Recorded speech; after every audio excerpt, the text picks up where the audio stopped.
Good afternoon, everyone. I'd like to begin by acknowledging the traditional custodian of the land on which we meet today and pay my respect to their elder, past, and present.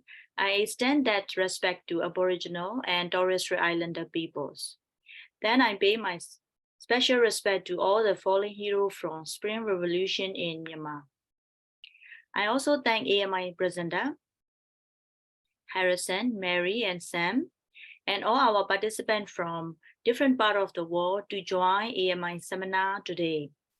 Our AMI president, Christopher Lam, will open the meeting. Chris, the floor is yours. Thank you very much, May Chair, and welcome to everybody. And in particular, I give my best wishes to my good friend Kin Mong So from Mandalay, who is with us, and it's good to have people who are so closely connected to what's going on in the country with us tonight. But we have a very interesting program. We have 3 members of the Myanmar Youth here, 2 of whom are in Melbourne at the moment as students, and 1 is not, and the one who is not is the one who will speak first, and the name she has tonight is San. She is a woman who is in some danger, and so she's going to speak with care about her own identity during this period. Then we will have Mary Htet Yamone Aung, who is in Melbourne, and Harrison Mo, who's studying medicine with Monash University, also in the Melbourne area. So before going further, let me just say how pleased I am that we have youth here.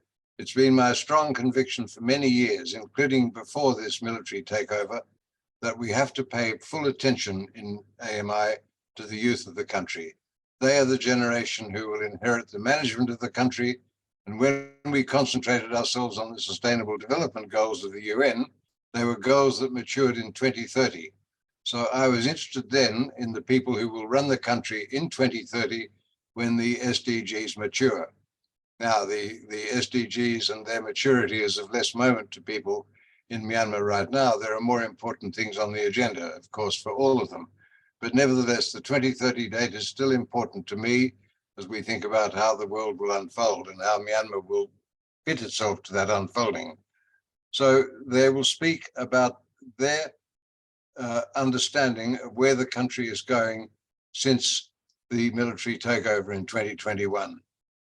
A lot of what happened then and since has been inspired by the youth. And there are many who would say that the CDM and the Spring Revolution with it were actually motivated and set running by the youth of the country. So youth, you will tell us now what you think of where we are in the country and of what the rest of the world should do to support youth and their collaborators in Myanmar as they strive to make the country a better place.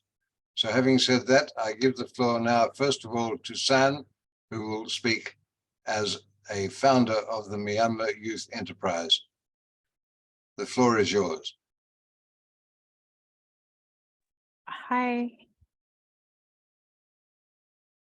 I'm trying to open my slides in just a few seconds. Very nice to meet you all. Nice to meet you, Sam. Yes. There you go. Present. I think I will start with this photo. You know, there is a Spring Revolution, and I think it has different meaning to different people. And for me, the Spring Revolution is the definition of inclusivity and reform, not just for the political, but also for the culture norms. You know, there's gender aspect in it. There is a LGBT aspect in it. There is a minority, recognition of minority suffering acknowledgement in it. That's the reason I think a Spring Revolution is successful, even till now.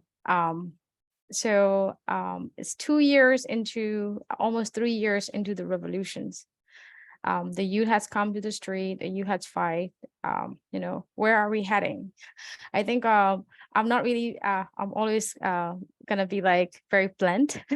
This, my presentation might come across as a bit of a not so hopeful, but also I think if we face our problem, our fear and our shortfall early on, I think we can then, you know, do a better along the way. So I think 3 years into the coup and the revolutions, I think we have to define what are we actually fighting for. So what are the youth fighting for? Why are they giving up their life on daily basis? So I want to share you 3 voices from the front line. These are some of the people that I've known with personally. And, what are their motive for fighting? Is it power? Why are they in the front line in these mountains? So this is from a CDM soldier in the mid-20s. And his goal at the end of the revolution is very simple. Like he doesn't want to establish to become a minister or some things, or he doesn't want to become another warlord or anything like that. His simple wish is to eat chicken rice in Yangon if he could. Unfortunately, this young man has passed away in the forest of the mountains with malaria. So, so this is one story. Another is, are we fighting for revenge? Like, are these youths picking up these arms so that we can shoot to whoever shoot us? Is it for the revenge? Is it for blowing our head? So what is it for? So this is the person that I know. He's a CDM doctor in the early 30s. He said that he's not in the business of revenge, and he believed that bullet alone would not solve the crisis. And on daily basis in the mountains and the forests, he would try his best to teach federal democracy, constitutions, and human rights to his teams with a very shaky internet. So that's another one. This is about, so it is not about power, it's not about revenge. It's what exactly is it? So we're trying to look into this, and this is through the eye of a CDM captain in the early 30s.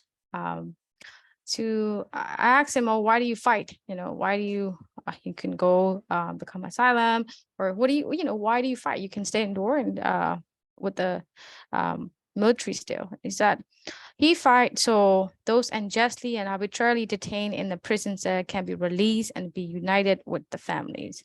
These are simple human values, but what is entailed is he is fighting for a fundamental human right, right to be face justice and right to have a life. So yeah, so these are what the young people on the front line believe that they were fighting for, not for the power, not for anything. So in short, you do not fight for power, revenge, nor positions. We're fighting for a democratic future in which impunity, the process of impunity no longer become part of our society. From our history, we have seen that we have forgiven so many impunity in our society, but it doesn't work. It's repeat again. So from our understanding on the ground, the youth does not want impunity in our society anymore. That's why in Burmese town, we call it Pesis Sedada, which just technically means it's not just the military itself, getting rid of the pessimisms in our mind, in our body, in our culture, So, and then restoring basic fundamental human rights granting. So what are we fighting for? We're fighting for a future we're allowed to love, regardless of the differences, live as a dignified human being. So that's what we fight for. So we have a question, is it exactly what's going on? So we have to do, I think, sober assessment. I think my assessment, sober assessments was, sober assessments. I think whoever who following the daily news of Myanmar will come, there is a strong dissonance between who fights and who governs. That imply both to the people who from the military side and people who are not on the military side until a different stakeholder. So why do I pull out these cases? You might have the one of the 3 stories that I've told you, the last guy who wants to fight for justice and basic human right to not to be detained, not to be unjustly sentenced. He's actually currently sitting in the prison cell in the north, actually capture, accused as a spy, capture and torture, and still detained for over 80 days. And his voices are not heard, and some of the defender try to raise these voices to the media, and they're quite condemned by that we should not persuade and voice out for crimes that are committed by us, but we should only voice out to the crime committed by the SAC. So we have to ask the questions, if we're fighting for a future where the democracy and fundamental human rights are to be there, we can say the culture eat breakfast strategy for breakfast, as like a basic tagline. So can our leader maintain the value system of why we fight in the ground? So then I feel like there's a dissonance between why someone's fighting and how someone's making policy. But that's a dissonance that I'm seeing quite problematic these days. I think also is applied to the international community as well, because are we gonna let the impunity slide by the young people just because we wanted this to be a peaceful resolution? I don't think it's gonna happen in the future, because there's so many atrocities that are already being committed by the military. We're not gonna let it go. There has to be transitional justice, but that also applies to the people who play in the role of the revolution side, that we cannot become the monster in the process of this. So how do we solve this dissonance? I think the question is, if we're gonna solve this, if youths are fighting for their future with their life and blood, they must be able to decide and govern their own future. As simple as that. What does it mean? It's we can put in different terms on, what the UN say, like you participations, you seat in the policy, decision maker in the policy processes, all those things that we can use to be more diplomatic. But then, like at the end of the day, if we are on the youths fighting on the ground, giving up their life, if there is a necessary measure of justice systems or impunity preventions are in place, it's not going to work, I think. So we need to have a systems where the young people are on the table, are making decisions, are owning their future. So that's where I'm coming from, and that's pretty much that. Yeah, thank you. Thank you, San. That was very good. Thank you very much indeed. And thank you for also sticking within the time limitations we have. I'm sure there'll be a lot of questions for you when the time comes. And let me remind everybody that when you have questions, or if you have any questions, please list them in the chat room so that we can consolidate them when we get to the Q&A time after the presentations. And so we move now to our next speaker, Mary Htet Yamone Aung at Melbourne University. Mary, you have the floor. Thank you very much, Chris, and thank you, Irmine, for giving me the chance to talk today. And thank you, Sen, for the amazing presentation and pointing out that youth are fighting for not for their power and position, but for our own future. And I think it's very inspiring and captures the meaning really well. So moving on, for those of you who are meeting me for the first time, my name is Mary, and I'm a Master of Development Studies student at the University of Melbourne. And I was a bachelor student here at the same university when the coup happened in 2021. And since then, I've been involved in youth movement and the resistance against the military, and it's still going strong. And in my opinion, even though it has been over 2 years now since the coup, the resistance from both the youth and the older generation has still been going strong. Maybe we have moved from trying to educate the whole world of what's happening, moving that from actually doing what's going to sustain and what's going to last in this movement, and like what can we do to take the military down. I think we've moved from that stages. So maybe we haven't been very vocal in our movements, but I think we are going on the right path and going strong as well. And so I still keep in contact with my friends back home. And as today's seminar is about CDM, I would like to focus more on that, the civil disobedient movement. So I have friends who were university students who were still studying at the university. And as soon as the coup happened, they joined the civil disobedience movement, and some of them have joined the People's Defense Forces. Some of them just stopped university altogether, and then they have joined the forces to support those who are fighting, taking armed, and fighting against the military and their horrific atrocities. I still keep in contact with them, and it's really inspiring. And also, as someone who has been here in Australia since then, there's this one sentence that people like me would say to remind ourselves to keep on track with the resistance and keep on trying, which is sacrifices are enormous.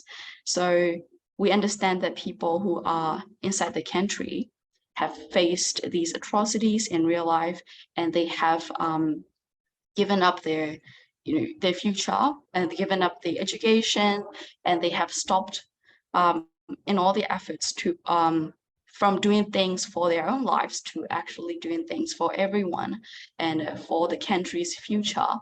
So it's been really inspirational keeping in contact with people like that back home, and it also helped me to keep trying, even though I'm here far away and I do not firsthand experience all those the oppression that the military has been doing. Yes, and there has been one news article that came out on June 18th. People who might have not seen it, I'll send the link in the chat after.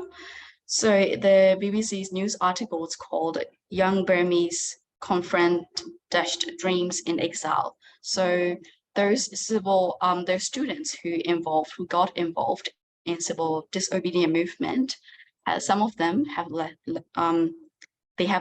the country, and they have taken up odd jobs in the neighboring countries. They have taken up jobs that are not relevant to their studies, and they have been oppressed. They work in there illegally so that they can make a living and they can support themselves instead of in the country. And it's a really good, I think, article also highlighting the difficulties of the youth and the sacrifices that they have to make.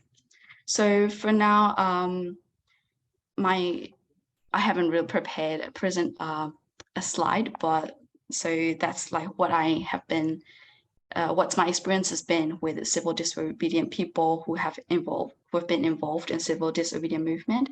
And I would also like to talk a little bit more about what my outlook on the future.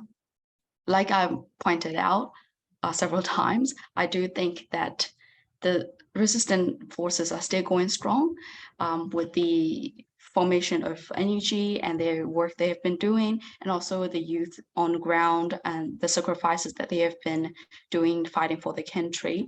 I have very positive outlook. I do think that we will gain victory in this fight against the military, and mostly one of the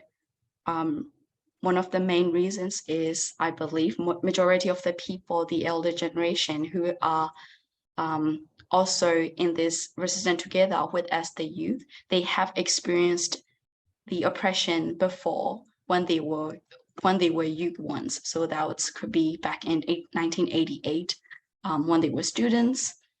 They faced the same thing, and now we are facing the same thing, but they're not youth anymore, but they have had that experience. So I have had good interactions and good encouragement for myself from the elders. So I'm really positive and very hopeful for the future. And also I believe in the elder generations belief in the youth, and I believe they understand the importance of youth in this revolution, their creative voices, their input, and also Sen has mentioned as well, their selflessness and their selfless fight in this revolution. So I believe that the victory will be ours. It may take who knows how long, but I do think that it will be, yes, we will keep fighting, and yeah, we will be able to take the military down. Thank you. Thank you, Mary. Yes, thank you very much indeed, Mary. Now, Harrison, you have big shoes to follow here in these presentations. We look forward very much to what you have to say. Yeah, 1 second, please. Sorry, I need to share my screen. Yeah, it's not much, but I'll do my best. Hey everyone. Yeah, it's an honor to be speaking here in front of a lot of people, a lot of important people, really. But I'm Harrison. I'm a current medical student in Monash University. I've been here in Australia for like about 5 years now. I did my undergraduate degree in Monash as well, and now I'm doing postgrad. But that's not the point. The point here is that I was extensively involved in in a lot of significant help throughout the CDM workers and vulnerable groups, and especially the Myanmar youth during the military coup. So yeah, and for the first speaker, Sen, like I really empathize with what you guys are going through. It's not something that is definitely not easy. Not many people can understand. So, but before that, I just want to say that yeah, so we all are strong, yeah, and we'll just continue fighting. So yeah, bit of brief history. So I'm also the current president of Myanmar Student Association Australia. Very active in 2021 and 2022. This year, not so much. Again, because I think the whole magnitude and the whole momentum has decreased a significant amount since then. But again, we're still existing, and we're still fighting behind the scenes. So it was founded in 2021. Our aim and mission was basically to fundraise, for CDM workers and vulnerable groups in Myanmar, because that was what's happening in 2021. Like the CDM workers were the focal point of the story. Yeah. So with that purpose, like I and a few other really capable Myanmar students in Australia from various universities, from Sydney University, from Queensland universities, we all collaborated, and we co-founded this really well-known organization called Myanmar Students Association Australia, or MSAA for short. So yeah, oops, sorry. Yeah. So since we founded, we have achieved many successful campaigns. So the first one was one of the first GoFundMe ever since the military coup started. I think we were the first one to do that, and this is essentially to donate to Myanmar CDM workers. And we raised about 70,000. I think there's more than that. This is just on a GoFundMe, but we raised about more than that. $70,000. I think that's not a small amount. That's a significantly huge amount. And I myself am very proud of it. I was part of this team who were, at the time I was part of the team that helped to do that. We successfully donated to CDM workers and everything. And there's another campaign that followed up as well to help to donate to internally displaced persons, because as throughout the coup, a lot of civil wars in Myanmar, especially in the regional areas like Kachin, Chin, Rakhine, got really bad, and then we decided to help them as well. But yeah, those were the few campaigns.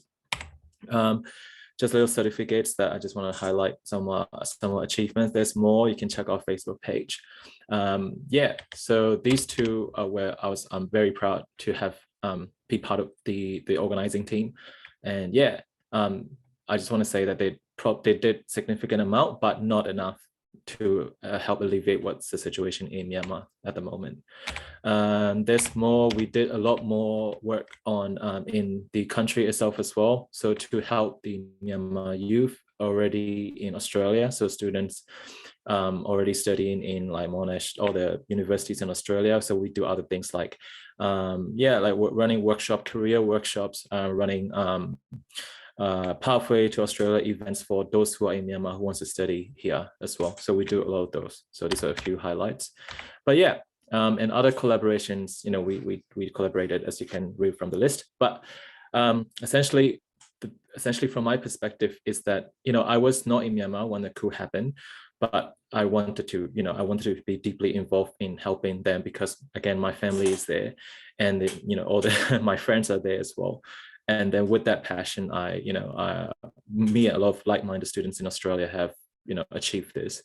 Again, what is the implications of this? I just want to say that many Myanmar youth, as far as I know, including myself, but as far as the two speakers before, every Myanmar youth that you meet are very capable, and they are very passionate for fighting what is right. We are the future. We hold many valuable skills. So essentially, we co-founded this organization. Other students like Mary, other students like other people have done so many other things in Australia and in other countries as well to fight for the cause. So from my perspective, we are capable, but we just don't have enough support as we should have. And also we can't, and just, with just us is not enough to help battle what is happening in Myanmar.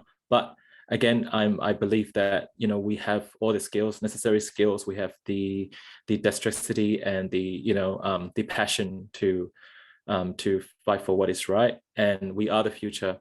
So I'm not very very optimistic about the situation in Myanmar, personally speaking.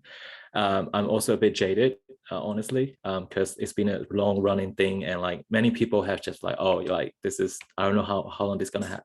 This is gonna go on for maybe the next 5 years, 10 years, we don't know. Okay, that's not something that we can control as Myanmar youth, essentially, but we still do our best. That's at the end of the day, and I think that's very good already. But I just want to say that we need to move forward. We need to look at an even bigger picture, of what the country will be like in 5 years, 10 years down the road. And we, as Myanmar youth, we have all the necessary potential to help build the country back to what could be. And that's my perspective, as a student in Australia at the moment. Any other comments? That's essentially it. Yeah. But thank you. Thank you very much, Harrison. And I think that those of us who are looking at the chat room as we listen to the presentations can see that there are some really interesting questions being opened. And I can see that they are questions which could keep us together all night. So we'll have to be careful about how much time we give to this. But let me ask a question first to San. As you travel around the world and you see Myanmar youth in different countries and they're working, how well organized are the youth in the other countries that you visited, the Myanmar youth? In Australia, as you heard from Harrison and Mary, the Myanmar students at least are reasonably well organized within themselves. Not in all universities, but in the ones with the largest number of students, they are. What about in the other countries, and what do you see in terms of Myanmar youth organization elsewhere that we should know about? And after you answer that, if you can, if Harrison could tell us something about collaboration that the MSAA has with Myanmar youth in other countries. San? Yes, sir. Thanks so much to Harrison and Mary for all the work that you're doing from the outside of Myanmar. I think it's very important to have a very strong diaspora community.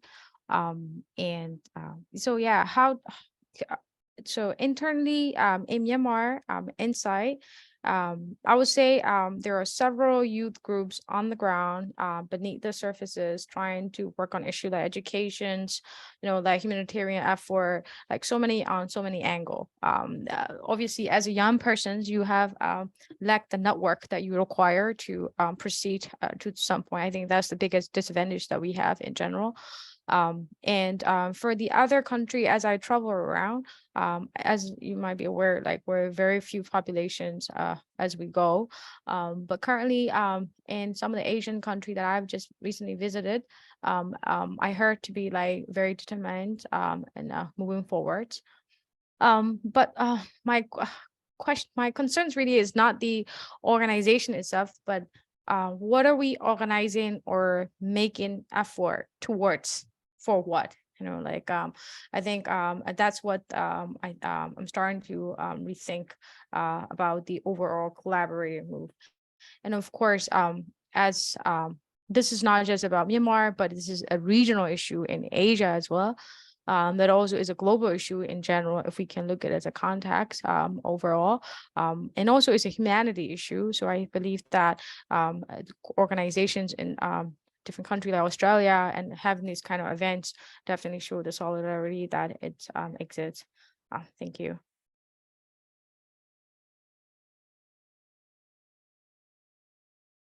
I keep forgetting that I have to unmute myself before I speak, so I'm sorry if you see my lips moving but no sound.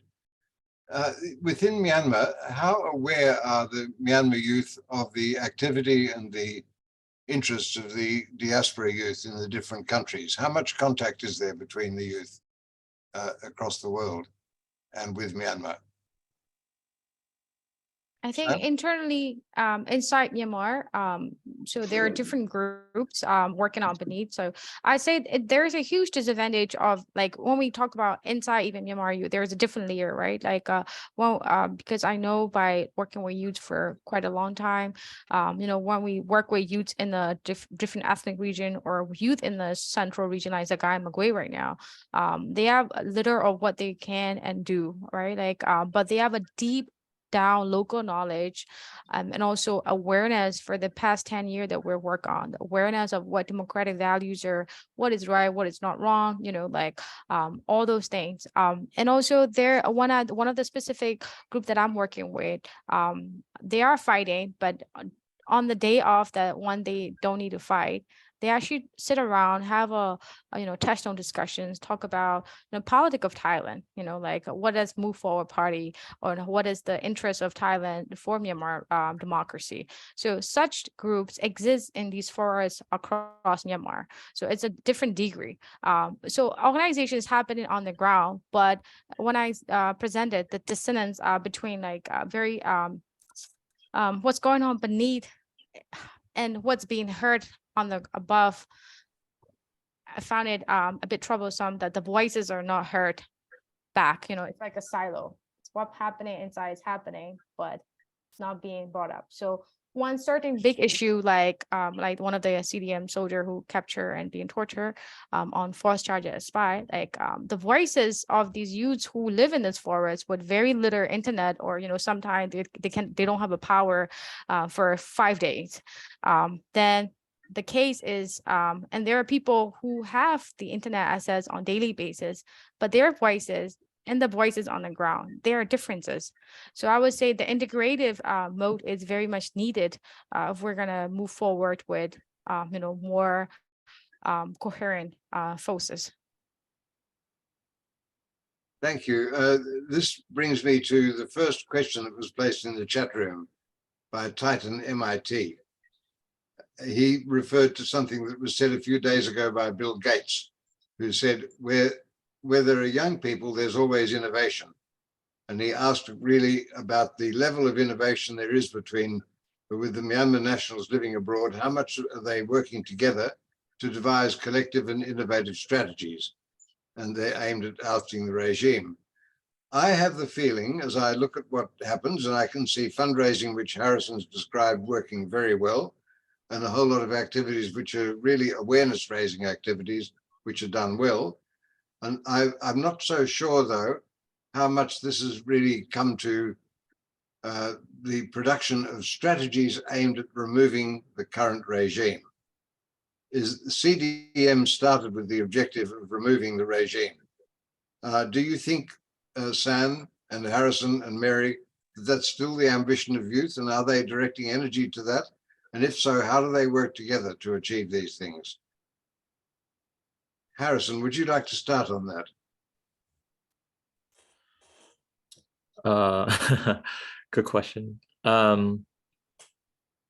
Yeah, I would say that, like, I think currently it's not untrue to say that the momentum in terms of raising awareness, what's happening in Myanmar, and like in like all the fundraising events and things have gone down quite a bit as compared to the last 2 years, 2021, 2022. And also it's because, you know, I mean, understandably and realistically, like, I think everyone, including the people in Myanmar, is just, you know, tired at this point of time. However, you know, we're still like continuing to raise awareness. There's a lot of things happening. For example, there was like a gala event that held in Sydney, I think by another youth group called Next Gen Myanmar. I think that was very well established and well organized. I wasn't there, but these students, Next Gen Myanmar, these students, they're not even, you know, they were not born in Myanmar, they were born in Australia, but they were Burmese students. So from that note, like, you know, I'm just proud to see that there's a lot of other youth groups still trying to fight and still trying to raise awareness and also fundraise at the same time. But I think a lot of implications come where, like, we just don't have enough support. We fundraise, but this is all part of our own pocket money, you know what I mean? And like our own time and energy. We just don't have enough support from, let's say, the government officials, for example.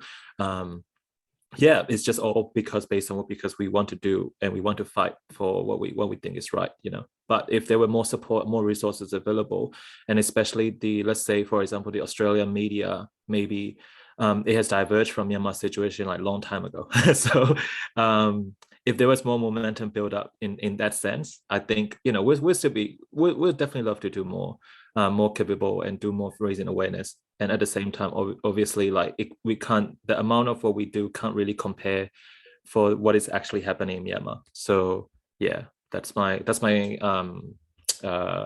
perspective. Thank you. Adding to that, Mary, you took part in some of the early consultations done by the Parliament in the last Parliament, when the Joint Standing Committee on Foreign Affairs met and discussed the issues of Myanmar, and you were part of the delegation that was assembled. I was very, very pleased to see that the parliamentarians had chosen to bring youth into those consultations. Have you been able to maintain contact with members of Parliament since then? And do you have anything to say about what they should be doing to strengthen the support for Myanmar youth in Australia, and what that might mean for the situation in other countries?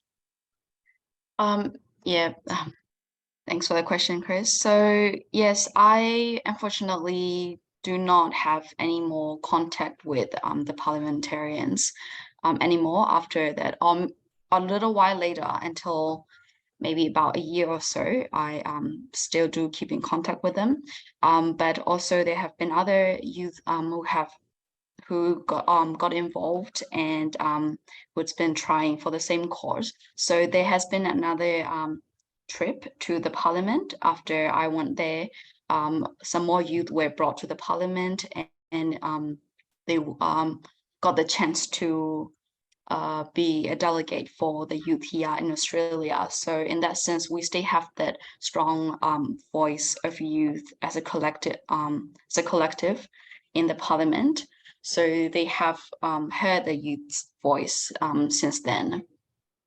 But my opinion on the Australian government's stance on the issue, I think that obviously there are so many more things that they can do, like the targeted sanctions or like the support that we're still trying to get from them. For example, they have lots of budget for the developmental projects in Myanmar, but instead of actually supporting the Burmese forces, the Australian government would like to divert their support to the bilateral big groups like the UN, and instead of actually supporting the people, they have those bureaucratic procedures that they follow. So I would love to see those relaxed and actually support getting directed to people in Myanmar. I think that's one thing that the Australian government can do right now to support us, because one thing, as you may have seen from our fundraising efforts before, that we are in need of lots of fund to sustain our revolution. And like Harrison pointed out, there's a point where people got tired, and they have been supporting this for a long time. So I think it's time for like a bigger in-scale support from the governments, including Australia government, for the Myanmar's resistance forces. Thank you. It's very interesting. San, when you think about the students and being tired, to what extent are students in Myanmar still boycotting universities, staying away from education, which is sponsored by the SAC? How much is this still happening? What's the situation in the universities with the qualification of lecturers and professors? Is the education system still in the disarray that it was for the first year, at least, after the military takeover? Yes, sure. So the movement in the education, participating in the education system is still quite strong, but it has both, I would say, fall back and in a good way and a bad way. In a good way, in terms of like,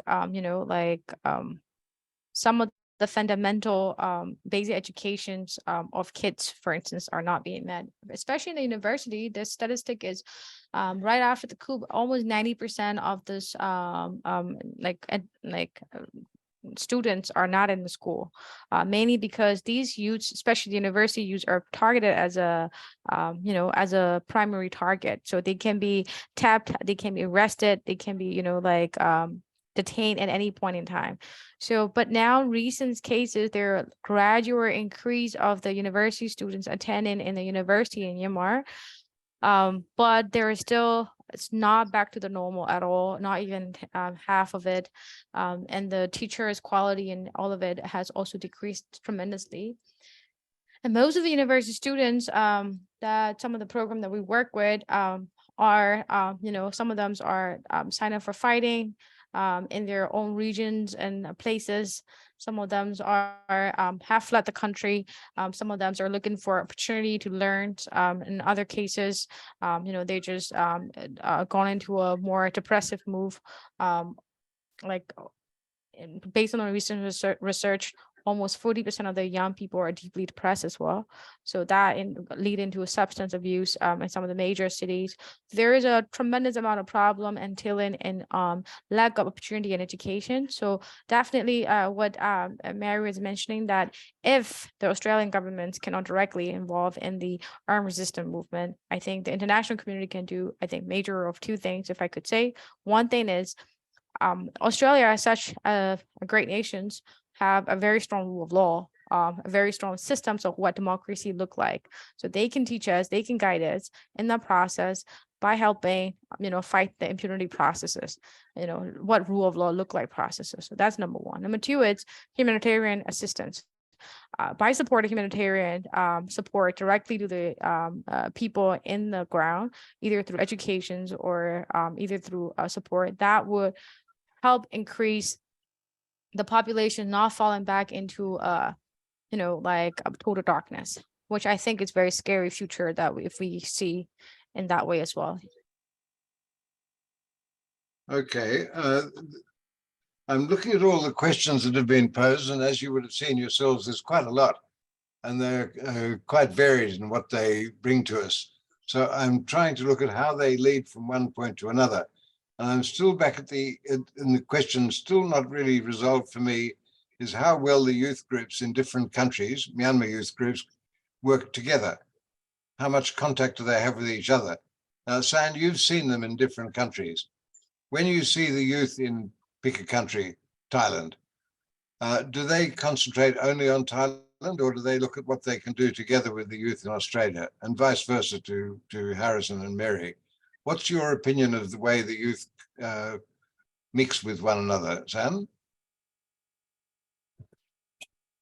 Yeah, I think I would say like we're in the process of collaborating on different part of the different nations. I know people who work with a Milk Alliance in the APAC. And I have that there are a lot of collaborate on different issues. But I think there are obviously collaborations never short, you know, that we should always look out for collaborating, not just among the youth group, but also how can we work with the intergenerational processes and transfer the knowledge along with the network and extensions that we could get. So I would say like we could always be better. And are we good right now? We're decent. Can we be better? Definitely. Thank you. This brings me to a question posed quite early in the chat room by Andrea about what possibilities do you see for providing or supporting education in Myanmar for the generation of children and youth? Transforming that question a little bit because of what you've been saying, I think that one of the things that Australia could possibly be asked to do is to organize a Myanmar Youth Conference in some way, and not limiting it to the Myanmar youth in Australia, but bringing in the youth from other countries in a thing which could be, for that matter, a virtual conference like Zoom makes possible if necessary, but to provide an opportunity for youth from different parts of the world to discuss with each other the best ways of organizing the future for themselves and their country, and the country that they will be in charge of by the time we get to that magic date of 2030.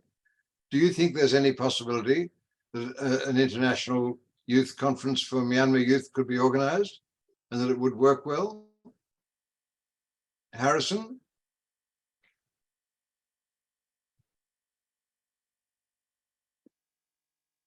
Can I, oh, sorry. I was gonna add something. Yeah, please do, Mary. Yes. Yeah, so I think that's a really great idea, Chris. And also there are already some communications and collaborations going on between youth networks, Burmese youth networks in different countries around the world. And we have some global networks as well, like GMSR, Global Myanmar Spring Revolution, which is a youth network that extends, that has members in many countries around the world that are fighting for the democracy in Myanmar. So I think it's good that this is the era of internet and everyone has access to the internet, and like we can make Zoom meetings. So it's really easy to organize those kind of meetings. But also one example is I'm part of Victorian Myanmar Youth group, and we have had some, we have provided with some endorsement to youth groups. For instance, in Japan, which they asked their Japanese government to not keep in contact with the military, and we as a Australian youth group endorsed their letters that which they sent to the Japanese cabinet office, I believe. So in those sense, there have been some collaborations, but I think keeping in contact with the youth in the country is a different how do I say, different issue because of because maybe there's no internet for those who are in the border, and maybe it's therefore their security and for their safety, it might not be that simple for the youth in the country to have in contact with youth around the world and with us. So I think it will be a bit challenging for the youth in Myanmar. But I would like to hear your sense, opinion on that as well. Yeah, definitely. I think but it's necessary to make gatherings, I think. But for the youth on the ground, there are days that they don't have internet, there are days that they don't have the connections.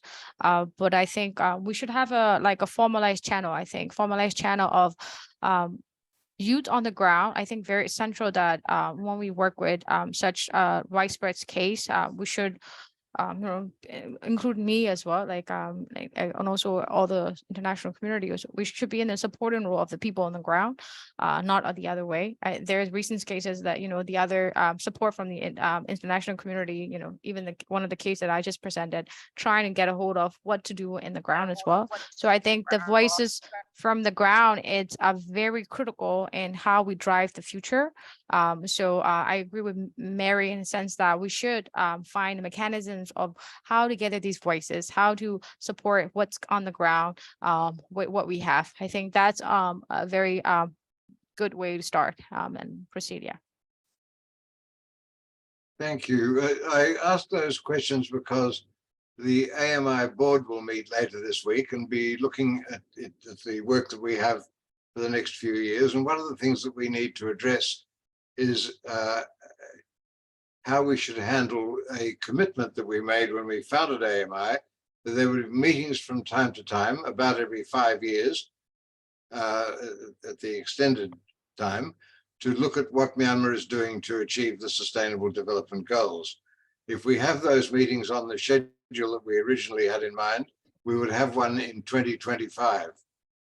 When we do that, it strikes me that one of the things we should do is pick up this issue of the place of youth. Here we are in 2025, 2030 is when the SDGs mature. What should we be doing in AMI to take forward the ambitions of the Sustainable Development Goals? And that means, what's the place of youth in that? What's youth's capacity to contribute? So we don't have to talk directly about overthrowing the military regime, but we'll be talking about the layout of the country in 2030 at a meeting in 2025. Now, obviously, we'd have to do something before that. You couldn't just spring a meeting with that kind of agenda on the population. We'd have to do some formative work earlier. So we will look at that begin looking at that at our board meeting this week, and then see where we go from there. But I would like to see AMI stay in very close contact with Myanmar youth, both here in Australia, in the rest of the world, and very importantly in Myanmar itself, to try to understand how that might be. And this means that we come back to the questions. One of the questions that came in later in the piece was about this, how the situation in Myanmar is no longer and will not be on the headlines or key performance indicators for serious strategic policy discussions. And that's right. The headlines are formed by war and bloodshed. What did not happen, however, for Myanmar was that a sense of serious outrage around the world should come from the atrocities committed by the military in their attacks on villages right across the country, not just in the border areas where the fighting was common in the past, but right across the country. And I don't think we're going to see a rapid change in that. So we're going to have to work out how we should look at making an impact ourselves from Australia. What should Australia be doing? Australia is a proud Indo-Pacific country with concerns for the peace and stability of the region. What should we be doing? So that's the question that I'd like to go further on this. San, Harrison, Mary, what should the Australian government be doing now that it's not doing? Harrison, would you like to start with that? Yeah. What should Australian government do? A lot of things really. Especially if the Australian government wants to support the Myanmar youth, for example, like, because currently in terms of like visas, right? That's a huge issue in my opinion. A lot of, like, probably 50% of, I'm not sure what's the exact numbers, but like almost half of all the Myanmar, like, student visa applications are rejected due to the fact that, oh yeah, like, we don't want, Australia government's like, oh, we don't want you guys staying over here. We don't want you guys staying over here and not leaving the country. So Australian government, it shows that they're already scared that, they're already scared that for Myanmar people to come here or even take refuge. So either there, maybe they should start there by alleviating some of the, it's quite unreasonable to reject student visas on the base of, oh hey, we don't want you guys to stay here because, I don't know. Yeah, that's just unreasonable in that standard. So if Australian government wants to support, I think that's somewhere that they should probably start, in my opinion, because again, Myanmar youth, we would talk about Myanmar youth, but a lot of like in terms of future potential wise for Myanmar youth is, based on skills that are learned abroad, like overseas. I think they are very valuable and transferable skills. So like for those students who wants to come Australia, even on like based on different like scholarships and like learn different skills and maybe bring them back to Myanmar sometime in the future, they can't do that because now, you know, the visas has been disapproved. So that's number one, you know, one situation that I think, in my opinion, that the Australian government could start. Second is that I think in terms of study opportunities, like if they want to support Myanmar youth in Myanmar, I think, you know, Australian government should do some sort of like workshop programs or like parallel, like vertical programs with like universities and maybe like, you know, recruit Myanmar students, keen students who are in Myanmar who wants to like get more educational opportunities by giving them more scholarships, giving them more like pathway, more easier access pathway programs for those who cannot afford Australian tertiary universities, because it is expensive. Let's not lie. It is quite expensive to study here as an international student. So this, yeah, so maybe they can look into that as well. But that's just my 2 cents. Okay, Mary, what do you have to say on that? Yeah, to follow up on that, I think it's great. The also one of the second part that Harrison pointed out, giving educational opportunities, because I think also that'll be answering one of the questions about the education opportunities that are available right now.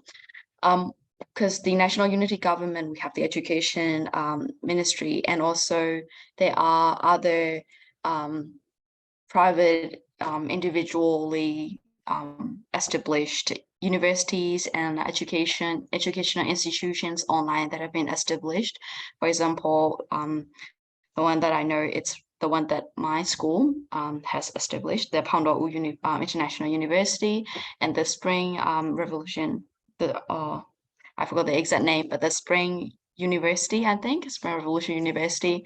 So those are the alternatives to the SEC owned, SEC operated by SEC now, the state-owned government and schools. So I think supporting those educational programs will be great as well. And the Myanmar's education system has been long corrupted. We do not have a good education system even before the coup. It's one of the reforms that the country needed. So I think the revolution, as it is also a revolution against other very conservative ideas, like the oppression against the ethnic minorities, oppression against the LGBTQ plus people, like Sen in the start of the presentation mentioned. So it is a revolution against many sectors that have been behind. So I think education is one, and now that there are other education opportunities, I think it's great to be supported in those areas, because education does not really lie just within the school and formally formed institutions, I believe. So yeah, I think that's one pathway to education. Okay, thank you. I'm going to have to go more quickly into the questions now. We're almost at 7 o'clock, which is close-off time, so we can't go for very much longer. But I should just say that we've been asked some questions about whether the Australian government could offer more scholarships to Myanmar students, to which I'd say the answer should be yes, and that's something we should work to see happen. But one of the things that we will need to have to understand before we go too far down that track is who would be the beneficiaries of such a program. Under the system we had until this military takeover, the Myanmar students would have had to come through the Myanmar education system. And now, with students boycotting the system or the system itself collapsing, it's going to be very difficult to do that unless we can have a different way of understanding where the qualified students actually are. And if they're only people who are Myanmar students brought from, say, the Thai border, because of education they're getting there, that will close off large parts of the country. So we need to work out a way of doing something about that. Now, Mary, a man that you know well in Mandalay, is trying to do things about that kind of stuff, but without putting any politics on it. And there are other people who are looking at how the the non-state education system can grow in Myanmar. Mary, do you see any prospect of the non-state education system developing in Myanmar, or is the Ministry of Education still ruling with an iron fist? So just to clarify on your question, Chris, do you mean the Ministry of Education by SAC? Yes. Yeah. I believe because most of the non-state education institutions, either they are very, very expensive to go to because they are private owned and it's quite expensive. So only those who can afford them can go to them. And also those that are free are normally on the internet. So they have to have internet connection to go on those. So still a little far with the opportunities in the country. I definitely think that's an area that we can focus on and improve. But I do believe that also one of the other important education institutions are the monastic education schools, as I am one of I also graduated from a monastic education high school. I did not go to the state schools back in Myanmar. So I believe reinforcing them and supporting them would be great in education, for education. Thank you. And there was a question about scholarships from Professor Kinzo at the University of Tasmania. Are you still with us, Kinzo? Yeah, yes. How do you think your university would react to scholarships being given to people who did not come through the state system in Myanmar?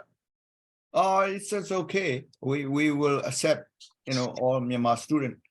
And then, in fact, we have a, university program to offer the scholarship for PhD scholarship, but they have to meet the, requirement. Like most problem with the English, they have to pass the IELTS, 7 every band.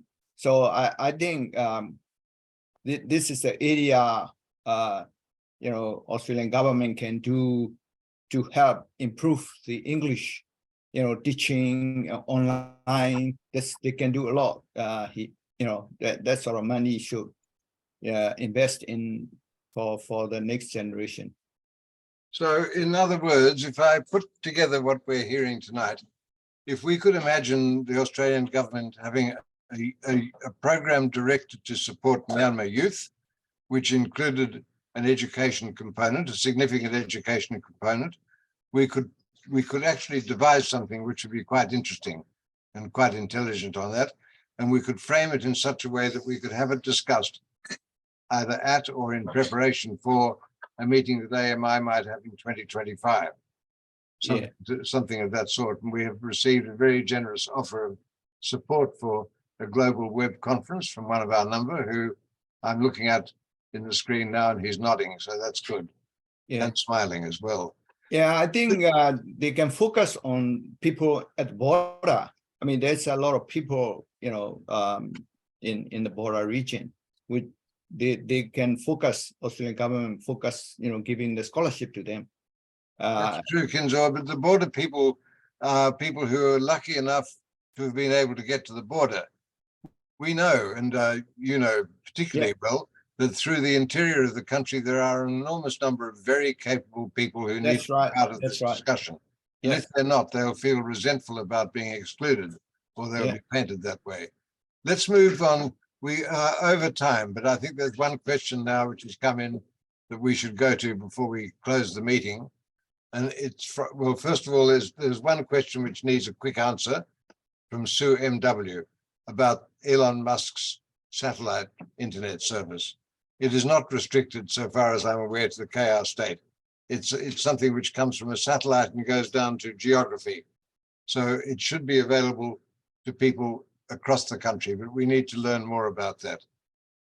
Now, to the other question is from Sue about Thailand and the meeting that was held lately, at which some SAC people, including their foreign minister, came to a meeting. What I've had in my mind is the nature of the relationship, if any, between Myanmar youth and Thai youth. Thai youth was among the big movers and shakers who made it possible for the new political party to get the majority of the seats in the new Thai parliament, or at least in the lower house of that parliament. San, how much contact is there between Myanmar youth and Thai youth at the moment, where the youth in both countries are seen as the motivators of change? Yeah, I've recently talked with some of the people from Move Forward Party as well. Like, it's very the result is not jury is not out yet, so we're gonna they're ready to get on the road, make necessary change is required if nothing changed by August. So I don't know how much progress there be, but definitely I think there is. So if we look at Move Forward Party, why do they win? That's a very good question, because Move Forward Party, Peter, he is capable of leading. So young people are, that's what I mentioned by, who fight should govern.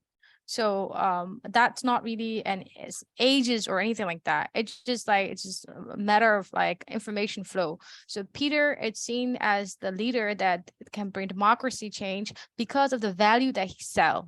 So that's what we need from our revolution to win. The war costs money, and no amount of money can bring, winning card.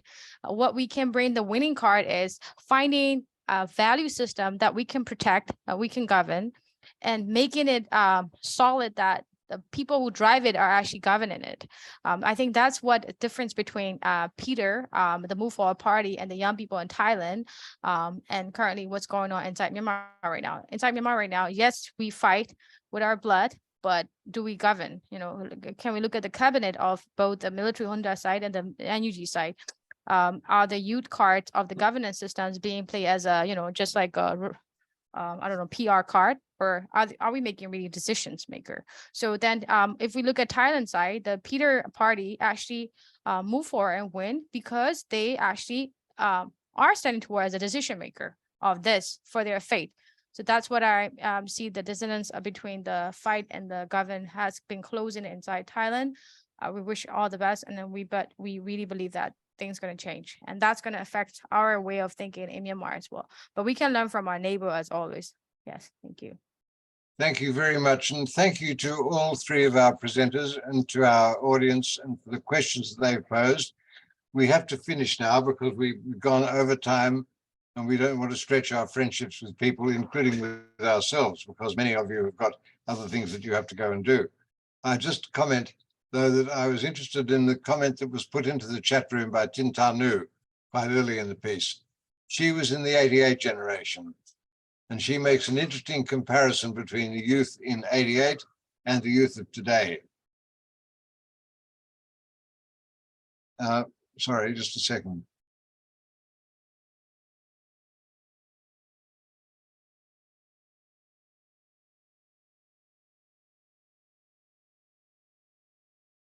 Sorry about that, something I had to do here suddenly. So she was in the 88 generation, and she makes comparisons between the youth in 88 and the youth of today.